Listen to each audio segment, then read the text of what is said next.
చుక్కల వెలుగుల మాయా, చెరకు చంపపై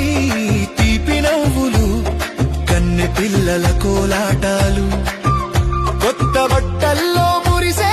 కలలు, పల్లెదారుల్లో పాదాల తడుపు,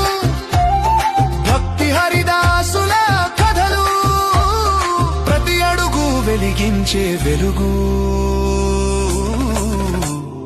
ఇంటింట ధాన్యరాశులు, వంటింట పాల పొంగులు,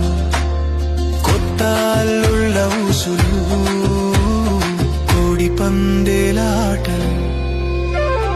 ఎద్దుల మెడలో గంటల నాదాలు, గంగిరెద్దుల ఆటల మేళాలు, పంట కోసిన చేతుల గర్వాలు, భూతల్లి ఇచ్చే భోగభాగ్యాలు, పల్లెటూళ్ళే స్వర్గద్వారాలే, పంటల నవ్వు